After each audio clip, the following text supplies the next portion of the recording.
मैं सबसे पहले विपिन जी आप ही के पास आना चाहूंगा कि वर्तमान में आप देखें जैसे जैसे चुनाव नजदीक आते हैं, चाहे चुनाव कैसे भी हो, यहां तक कि निकाय चुनाव ही क्यों ना हो, चाहे वो प्रधानी के चुनाव ही क्यों ना हो, धीरे धीरे कर कर अब स्थितियां ऐसी आ गई हैं कि जाति, धर्म, विशेष, संप्रदाय, बहुत सारी चीजें, बहुत सारे गुणाभाग होने लगे हैं।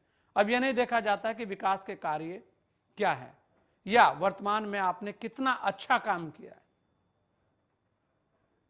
निश्चित बात है संजय जी, इसमें कोई दो राय नहीं है। यहाँ पर तवज्जो 21वीं सदी है, तवज्जो मिलनी चाहिए विकास को, और इसके विपरीत यहाँ पर वंशवाद की बात होती है, परिवारवाद की बात होती है, जातिवाद की बात होती है और क्षेत्रीयवाद की बात होती है। लेकिन देखिए हमारे देश की ये खूबसूरती है कि यहाँ पर हमारा लोकतंत्र मजबूत है। भले ही यहाँ पर कुछ लोग बोले कि लोकतंत्र खतरे में आ गया है, यहाँ पर यह भूलना नहीं चाहिए कि जनता की अपेक्षा क्या है, जनता की उम्मीद क्या है। 21वीं सदी जैसे मैंने बोला है, तो यहाँ पर स्वाभाविक है कि जनता की उम्मीदें काफी हैं। वो दौर निकल गया जब महज वो बिजली, सड़क, पानी की उम्मीद करते थे। अब उनको नए एक्सप्रेसवे चाहिए, एम्स चाहिए, अव्वल दर्जे का शिक्षा मॉडल चाहिए, स्वास्थ्य का मॉडल चाहिए। हमने कोरोना काल में जीकर देखा जब सदी की सबसे बड़ी महामारी आई।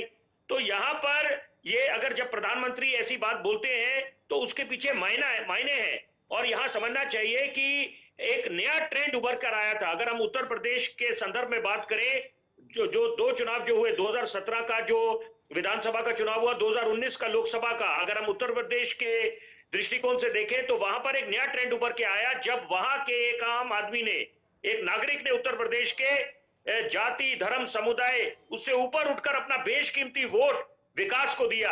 और यही आगे आने वाले समय में होने वाला है, क्योंकि यहाँ पर हमने जो सपना लिया है कि हम हिंदुस्तान को, अपने महान मुल्क को विश्व गुरु बनाएंगे, महाशक्ति बनाएंगे, अपनी इकोनॉमी को $5 ट्रिलियन बनाएंगे, तो यहाँ पर हम लोगों को अपनी सोच सकारात्मक रखनी पड़ेगी, आशावादी तो होना पड़ेगा। आप देखेंगे लगातार जैसे जैसे चुनाव नजदीक आ रहे हैं तो कहीं पर दंगों की बात होनी शुरू हो जाती है, कहीं पर धर्म की बात होनी शुरू हो जाती है, कहीं पर मंदिर की बात शुरू हो जाती है और कहीं पर मस्जिद की बात शुरू हो जाती है।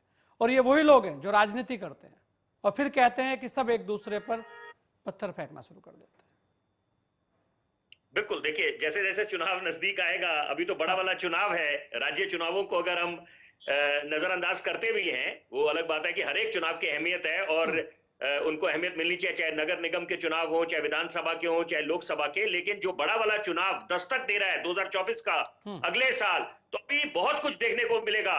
और हमने ये अपेक्षा करी थी, एक उम्मीद लगा के बैठा था हिंदुस्तान का एक नागरिक की, यहाँ पर जब ऐतिहासिक फैसला माननीय सर्वोच्च न्यायालय ने दिया था 9 नवंबर 2019 को राम मंदिर का, तो यहाँ पर यह उम्मीद लगाई थी कि अब मंदिर मस्जिद से ऊपर उठकर हम लोग विकास की बात करेंगे। लेकिन अभी भी हमें दंगे फसाद देखने को मिलता है, जो बड़ा दुर्भाग्यपूर्ण है।